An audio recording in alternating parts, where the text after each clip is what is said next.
Hello, I'm John Hagelin, quantum physicist, president of the David Lynch Foundation, and certified teacher of the Transcendental Meditation technique. Welcome to this introductory lecture on Transcendental Meditation. The first step in learning how to meditate is hearing about it. We're going to be considering what meditation is, what are its benefits, and why would somebody invest the time, twice a day, to meditate? Firstly, what is meditation? Is it a way to relax? Is it a technique to promote health and vitality and longevity? Is it a means to develop creativity, IQ, and peak mental performance? Or is it a path to inner peace and enlightenment? It is all these things, actually, and more. To really understand meditation, we have to understand what consciousness is. And to understand what consciousness is, we need to take a moment to understand what science says about the nature of reality, about the nature of the physical universe. And by the way, if you don't understand a word of what I'm saying for the next 2 or 3 minutes, it doesn't matter. Learning meditation and enjoying its benefits is easy. Children from the age of 10 can master it. But for those who'd like to understand a little bit more about what it is and how it works, I'm going to give you a brief context to understand, I think, easily the rest of the talk. Modern science has been exploring the nature of reality for centuries. And during the past 20 years, modern science has probed deeper levels of reality. Modern science has said that beneath the surface level of macroscopic objects, day-to-day sensory reality, is the deeper world of the molecule and the atom and the nucleus and subnuclear levels of nature's functioning, as shown in this chart. This chart summarizes the results of 300 years of modern scientific research. It shows that the universe is structured in layers of creation, from superficial diversity at the top of the chart to fundamental unity at the bottom of the chart. It shows that deep within the atom and atomic nucleus, at the core of creation, is the unified field, the fulfillment of Einstein's lifelong dream to discover the single unified source of the diversified universe. Modern science has identified this unified field today in the context of modern superstring theories. It has discovered the unified source of all the diverse laws of nature governing the universe and maintaining order throughout the universe. Now, meditation in this context, properly understood and properly practiced, as this next chart shows, is a systematic technique to turn the attention powerfully within. Normally, the outwardly directed attention, directed through the senses, is turned around in meditation and directed within to experience and explore more settled states of mind, deeper levels of human intelligence. And these deeper levels of human intelligence correspond, as this chart shows, with deeper levels of intelligence in nature.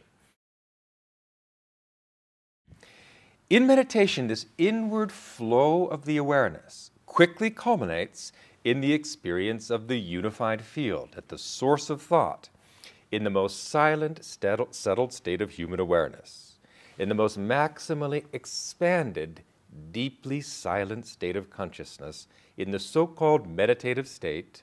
The individual awareness expands to experience this unified field, the fundamental unity of life, the fundamental unity of humanity. Now let's get practical for a moment. This meditative state has profound physiological and mental benefits. In this deeply settled state of mind, the so-called meditative state, the mind and body are both profoundly settled. The body gains a deep state of rest, deeper than sleep. And this has been extensively shown in published scientific research, including, for example, this very important major study shown here, a meta-analysis of 146 previously published studies on the effects of meditation on relaxation and reduction of stress. What this chart shows is that the meditative state is a fourth state of consciousness, distinct from waking, dreaming, or sleeping. And in this fourth state of consciousness, a state of restful alertness, the body is deeply rested, again, deeper than sleep, and that efficiently dissolves accumulated stress and fatigue.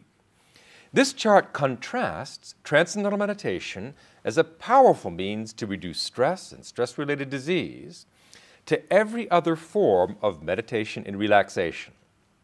It considers, for example, progressive muscle relaxation, so-called mindfulness meditation, the so-called relaxation response, biofeedback, concentration, etc. And it shows that these other forms of meditation actually are no more effective than placebo, which in this case just means eyes closed rest, at reducing stress. But at the top of the chart, I think you can see the Transcendental Meditation program is unique. It is far more effective at reducing stress and the negative effects of stress on health and brain functioning. And the reason for that in a nutshell is that the TM program brings profound rest, and other techniques, for example, concentration, do not. Concentration actually keeps the mind engaged, keeps it active, keeps it focused. Well, that may be fine, but it's the opposite of settling down, of expansion of comprehension, and profound inner silence. And it's the inner silence in the mind that brings silence in the body, profound physiological rest. Naturally, when stress is reduced so powerfully, we expect health to improve. That's because the vast majority of disease is in fact caused by stress. So when we look, for example, at this next slide, one of many studies funded by the National Institutes of Health on transcendental meditation and reducing heart disease, and in particular high blood pressure, which is the #1 risk factor for heart disease. This chart contrasts the effect of transcendental meditation with eyes closed rest, shown in red, with what's called progressive muscle relaxation, shown in orange.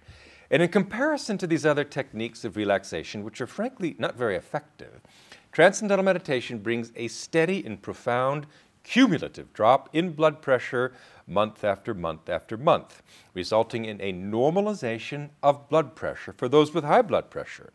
More effective, in fact, than hypertensive drugs. Without the negative side effects of hypertensive drugs, without the lifetime of dependency or expensive hypertensive drugs. But it's not just blood pressure. Every major category of disease is profoundly improved, that means prevented, through regular meditation. That means 10 to 20 minutes, 15 to 20 minutes, twice a day. That regular deep rest regularly dissolves stress and prevents stress-related disease. So if we look at this chart, which summarizes every major category of disease, in a major study using Blue Cross Blue Shield statistics, we see, for example, 87% drop in heart disease, 2/3 drop in the incidence of cancer, 93% reduction in diseases of the nervous system, and so forth, simply by providing the body this much-needed rest to eliminate the stress that is the causative factor in the majority of disease. This chart shows that there have been over 600 published scientific studies conducted at 250 independent medical schools and leading universities in the United States and throughout the world, showing the profound health and mental benefits of transcendental meditation. This research makes TM the most extensively researched technique of meditation in the world, and, as a result, the most broadly prescribed by doctors and the most widely practiced program of meditation in the world by far. Interestingly enough, not just stress-related disease, but stress-driven behaviors improve as a result of transcendental meditation. For example, this study on smoking cessation compares the relative effectiveness of different approaches. This is again a major study, a so-called meta-analysis of 131 previously published studies. And it compares transcendental meditation on the left and its effectiveness at preventing smoking and reducing nicotine addiction to things like the patch or pharmacological approaches, preventive education approaches, smoking cessation counseling, and so forth, and shows that the TM program is far more effective than anything else that has ever been studied at preventing smoking and quitting smoking. And it's an amazing thing, really, because the teacher of transcendental meditation isn't a coach saying, now buck up, Bobby, and stop your smoking now. He doesn't talk about smoking, or she. They just give the technique of profound inner silence, profound rest, inner happiness, and smoking just falls off. In fact, when you're more attuned to your body, When you have less stress, you become a little more sensitive, in fact, to harmful things, and smoking starts to taste, frankly, rather harsh and distasteful. And people just drop it. It's as simple and natural as that. Finally, in the world of health, I think I'm going to show one more of these 600 published studies. This one has to do with diabetes and what's called metabolic syndrome. Metabolic syndrome is called the modern malaise. It's an epidemic. It affects adults and children. So metabolic syndrome is simply a combination of high blood pressure, diabetes, and obesity.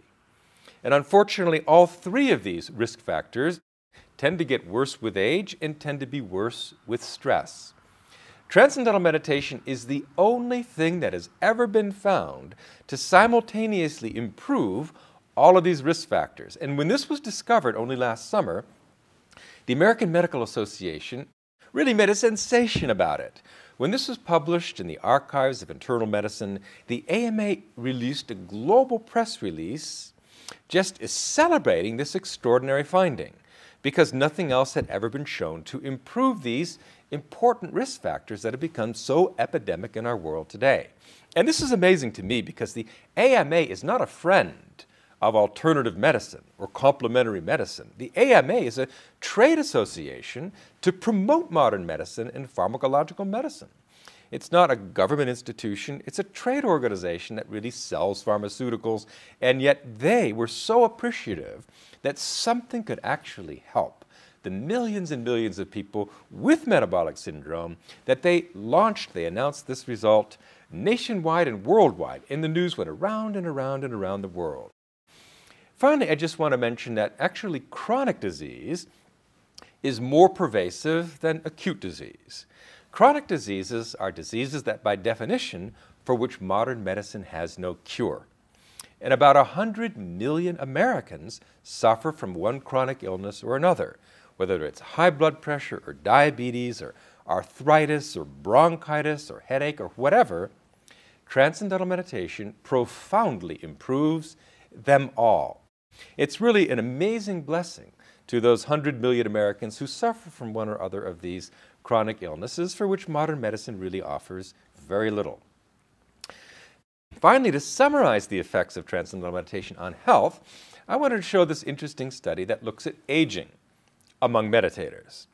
And if you look closely at this study, you'll see that it cites the results of aging on, for example, blood pressure and hearing and the near point of focal vision, and contrasts that effect of aging with the effect of meditation.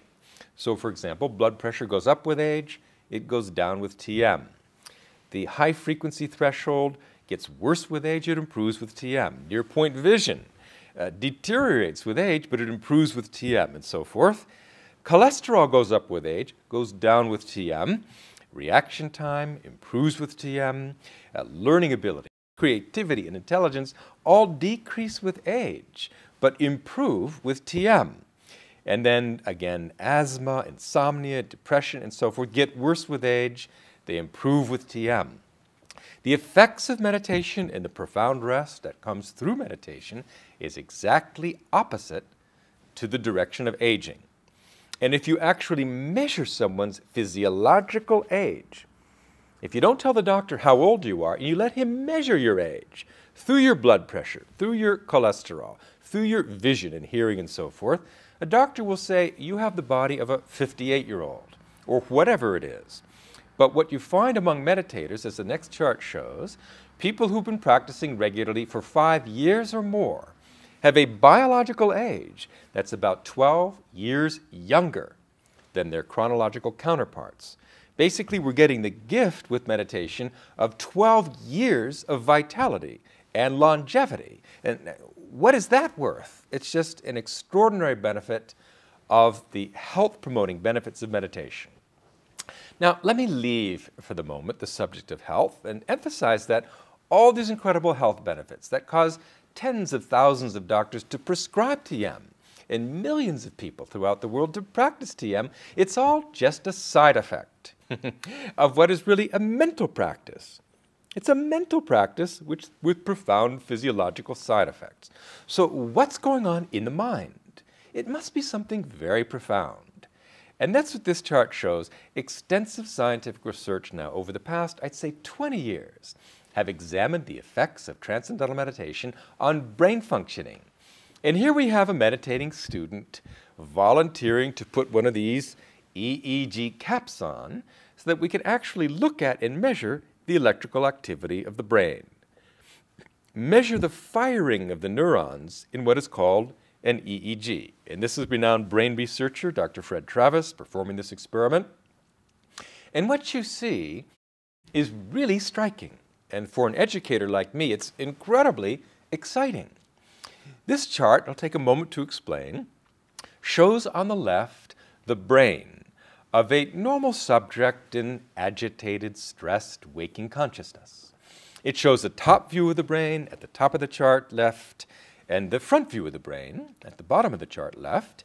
And you see little circles on the scalp which indicate the positions of the electrodes that have been placed to measure the firing of the neurons. You will also see on the left-hand side occasionally bars connecting neighboring regions of the brain. Those bars, where they appear, indicate that those two parts of the brain are correlated. Those two parts of the brain are communicating with each other. They're functioning in an integrated way, a coherent way. But if you see on the left-hand side in ordinary waking consciousness, there's not much coherence, not much orderliness, not much integration in the functioning of the brain. The brain is actually very scattered.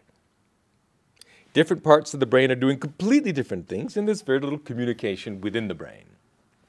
But on the right-hand side of the same chart, we see the very same subject, 3 months later, practicing transcendental meditation, experiencing the unified field, the state of profound inner silence, profound inner happiness. And what we see is striking. The whole brain on the right-hand side, the meditating brain, is crisscrossed with coherence. That means the brain is communicating with itself. The left hemisphere, the right hemisphere, profoundly integrated. The frontal and occipital lobes of the brain, the temporal and parietal lobes of the brain, the whole brain functions in concert. And this is very striking. It's the difference between an orchestra warming up before the conductor has taken the podium. And what you get with the instruments all playing with no coordination is a cacophony of discordant sound, a noise, a racket. But when the conductor takes the podium and raises his baton, suddenly that noise is transformed into flowing music. And that's the difference between disorder and order, chaos and integration. So what we see during meditation is this striking, stunning integration of the brain, what's called global EEG coherence, maximum orderliness of brain functioning. That results from the expanded comprehension during the meditative state, when the individual awareness relaxes and settles and expands to experience this inner unity, inner silence. Well, why is this so exciting, apart from its purely, academic significance? It's exciting because according to decades of research, orderly brain functioning, EEG coherence, is correlated with intelligence, rising IQ, increased creativity, increased learning ability, that means short-term and long-term memory, improved academic performance, increased moral reasoning, enhanced stability, improved emotional maturity and alertness and reaction time. Everything good about the brain depends on its orderly functioning. And now today, in students and adults and anyone, orderly brain functioning can be systematically developed in anyone. And for example, that leads to, as you would expect, rising IQ, rising creativity, improved memory and learning ability, even in adults. The next study shows increased IQ in university students as they meditate, month after month and year after year. And it's extraordinary in university students, these are adults, young adults, to see increasing intelligence, to see growing IQ. Because the old-fashioned view has always been IQ peaks, intelligence peaks, at early adolescence. And it eventually begins to decline. After that, it's all downhill. By the late 30s, there's a precipitous drop in intelligence and a shrinking of the gray matter of the brain. And that, fortunately, is an obsolete now view of a pessimistic view of human potential that's no longer true. Today we can increase orderliness, alertness, creativity, intelligence, IQ in anyone at any time throughout life. Today we know that the brain is so malleable, so plastic, so capable of forging new connections and learning fundamentally new things throughout life.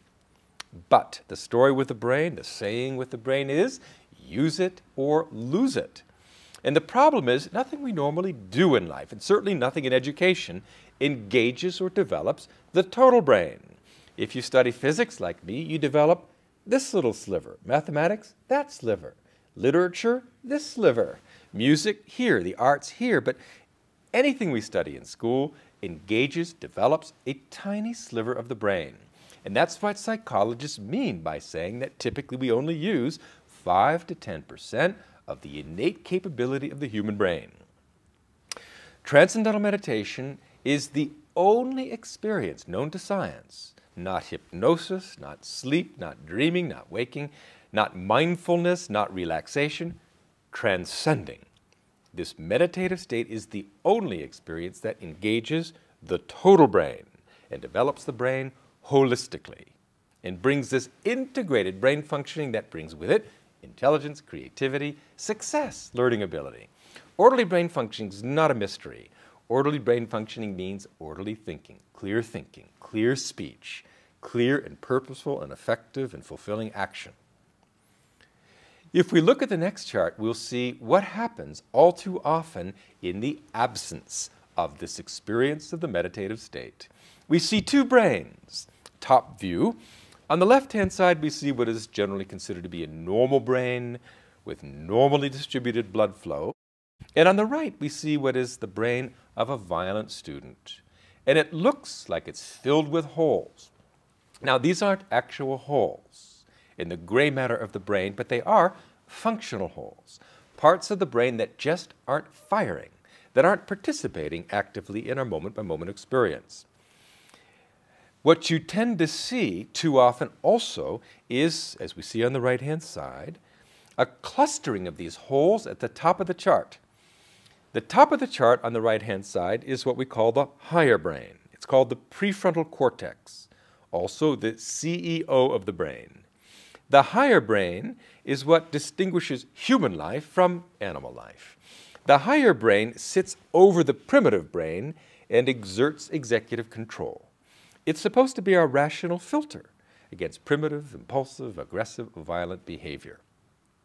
It's responsible for all of our higher functions like decision-making, planning, judgment, moral reasoning.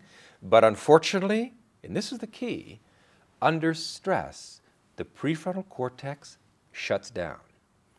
As perhaps it should, because under stress, in a fight-or-flight situation, if somebody takes a swing at you, you need to duck. And you need to duck instinctively. It's not the time to philosophize about it. The reactive brain, the primitive brain, is what you need. But under chronic stress, characteristic of our schools, many of our neighborhoods, many of our jobs, many parts of the world. Under chronic stress, the prefrontal cortex shuts down chronically and fails to develop properly. And if it doesn't develop by the age of 25, typically it won't develop at all.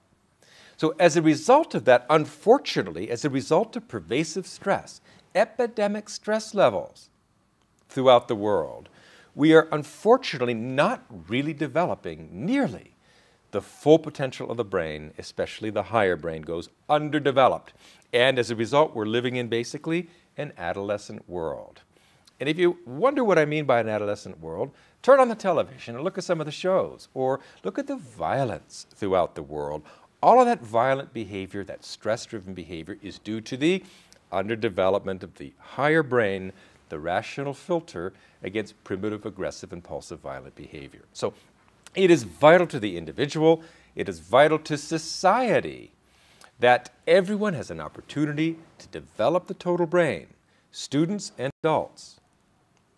So, for example, in the prisons, among maximum security felons, the Transcendental Meditation program has been used with incredible success. Firstly, of course, the inmates love it. It provides relief from stress and those pressure cookers of stress. But most importantly, after meditating for 3, 6, or 9 months, people released from prisons don't go back to jail. Recidivism drops by as much as 90%. We have something in Transcendental Meditation that can actually rehabilitate the brain, something that prisons so far have been absolutely incapable of doing. So what a technique to prevent crime this is, just to provide it even to the prisons so that people have a chance to really grow and to rehabilitate and to restore normal brain functioning and to completely reject a life of crime. I'm an educator. I'm more interested in prevention than I am in the prisons, and I believe this technique is vital to the success, health, and happiness of our students, and indeed for everyone.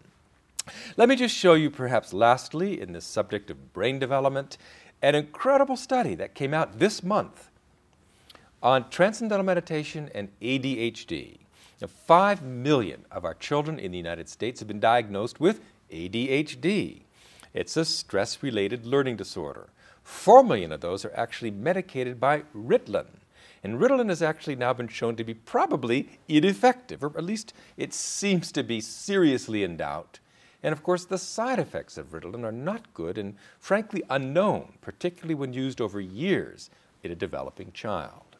But anyway, what this research shows is that Transcendental Meditation, practiced for 3 months, twice a day for about 10 or 12 minutes, for students with ADHD, profoundly reverses the symptoms of ADHD, restores balanced brain functioning, eliminates in many cases the need for ADHD drugs. And why is this? Because ADHD is a stress-related learning disorder. It has to do with the underdevelopment of the prefrontal cortex, the executive center that controls our attention. And with lack of control over the attention, we have impulsivity. We have all the behaviors we associate with the ADHD. And the amazing thing I think you should know is that children of 10 or 11, 12, 13 years old with ADHD, you probably would doubt they could sit still for a moment, let alone meditate. And the amazing thing is they take to it just like that. The experience of transcending is so charming, so alluring, that they close their eyes and boom, they're gone into this profound state of restful alertness, restoring brain balance, and just very, very quickly getting over that problem. What a godsend to the children and to the parents, millions of parents of children with ADHD who had absolutely nowhere to turn before this. This little study, not surprisingly, went around and around and around the world. A major breakthrough. So let me just end with a few comments on Transcendental Meditation and life in general. Take relationships, for example, and enriching and fulfilling relationships. Obviously, if somebody is very tired and very stressed, they have very little to give.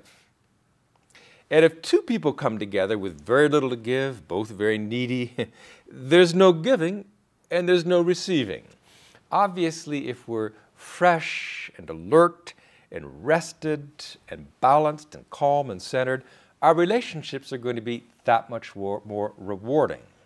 And when we meditate twice a day, in the morning, before our work day, and in the afternoon, after work or after school, that gets rid of all the fatigue and the stress of the day, and it prepares us to enjoy a rich and rewarding home life or social life. But it's really more than just the release of stress. Again, meditation takes the awareness deeply within to experience finer levels, more refined, more subtle levels of thought. And in the process of experiencing more refined levels of thought, we get used to, we get accustomed to experiencing in a more refined and sensitive way.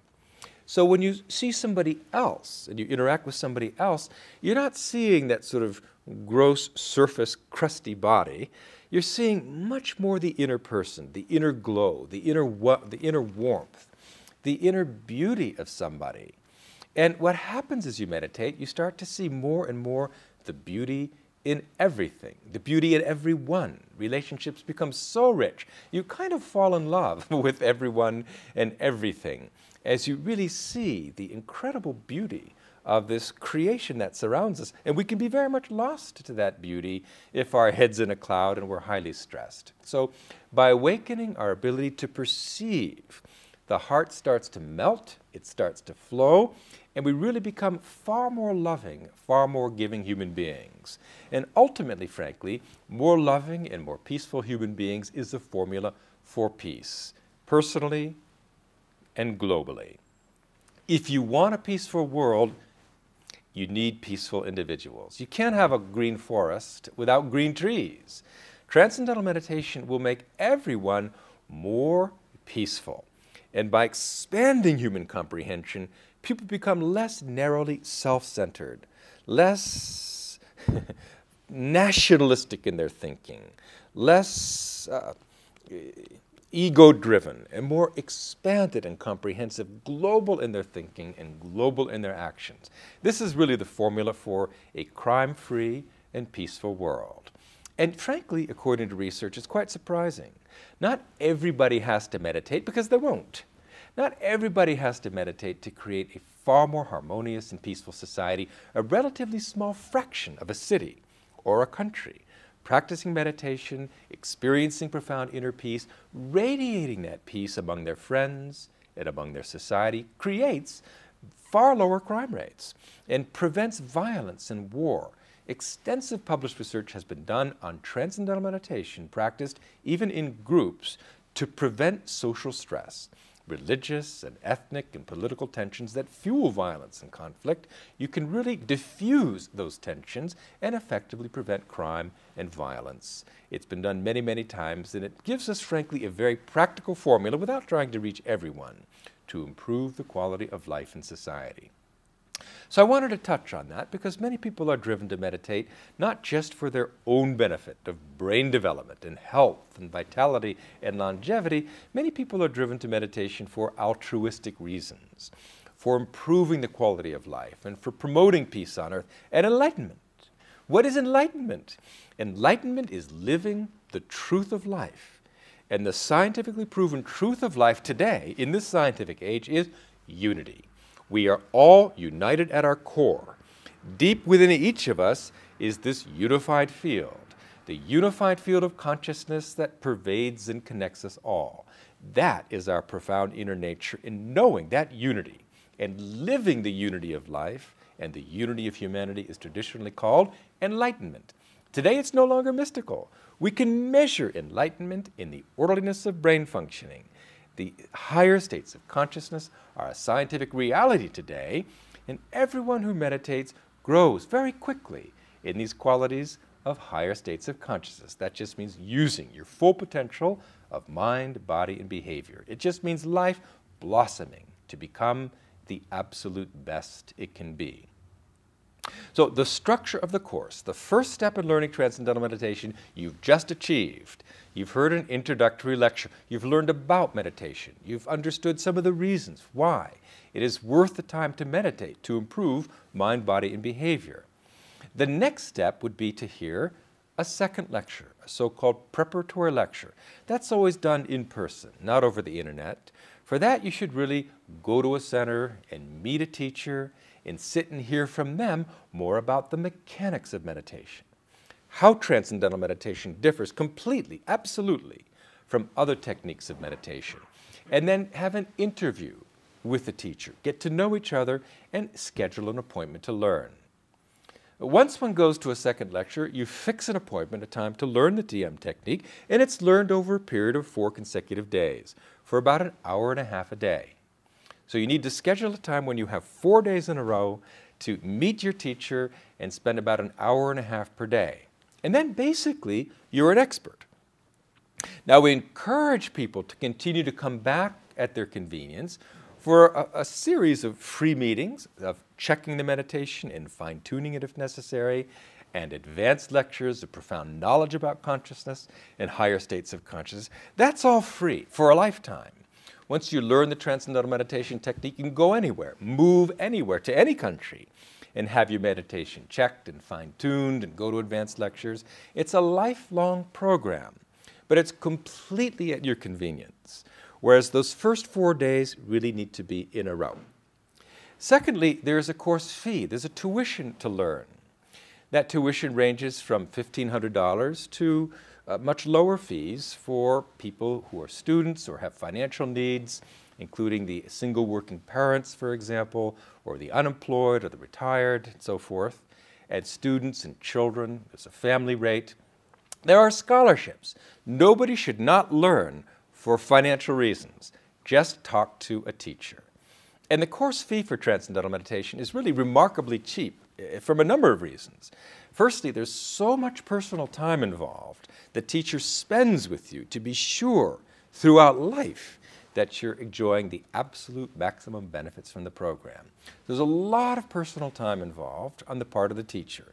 And these teachers are highly trained and qualified and certified by Maharishi Mahesh Yogi, who brought Transcendental Meditation to the West and to the East, and 50 years ago brought it into the scientific arena by encouraging research on the actual benefits and physiology of meditation. So all the teachers of Transcendental Meditation, certified teachers, are highly trained, and it's important. They have the equivalent of a graduate degree in teaching meditation, and a lot of their time is used. It's a very easy technique to learn, but it's quite a skill to teach it. So go to a certified teacher for sure. So the tuition also, in comparison to any other college course, is very low. This is a university level course. It is offered for university credit. And compared to any other university course, the tuition is low, probably a quarter of what another university course, a comparable course, would cost. We do everything we can to keep the price low so that as many people in the world can benefit from this as possible. And then finally, there's another requirement before you schedule your 4 days, and that's the requirement of not using certain recreational drugs. Now, alcohol it's also a strong drug, but it leaves the system very quickly. We're more concerned with the effects of marijuana and stronger hallucinogens and all other what you could call recreational chemicals, only because they have a residual effect that lasts, in our experience, about 2 weeks, and they cloud the clear experience of meditation. So we ask people before they set up those 4 days in a row to be free from the use of recreational drugs for 15 days. And again, that's because we take our responsibility of teaching very seriously. We want to ensure that everybody has the very best start. After a person learns Transcendental Meditation, then they're their own responsibility. People can do whatever they do, but they will also probably find that the desire to use recreational drugs gets less and less as stress goes down and inner happiness goes up and up. So it's a very simple practice. It's the most ancient of the meditation techniques. It is simple. It is not a religion. It's not a philosophy. It makes no difference whether you believe in it or not, whether you understand it or not, because it's not an intellectual practice. Transcending is going beyond the intellect, beyond thought, to experience the ocean of consciousness, pure consciousness, at the basis of mind and matter. And from that experience, the benefits come. So I sincerely hope everyone will at least take the next step and contact a teacher. Go to the website www.tm.org to learn more about how to learn. In fact, go right to the page tm.org/learn. And that'll take you right to a Transcendental Meditation teacher. It'll take you right to a preparatory lecture or second lecture, and you'll be on your way. But knowing about this and what the potential is in life, and thinking about what life could be with 100% of your full brain potential, and with vitality and health, in 15 years reduction, 12 years reduction in biological age, and increase in longevity, it's incredible what this one simple thing can do.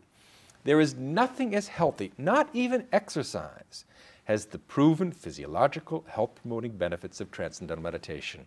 It's unique in this world. It's a gift.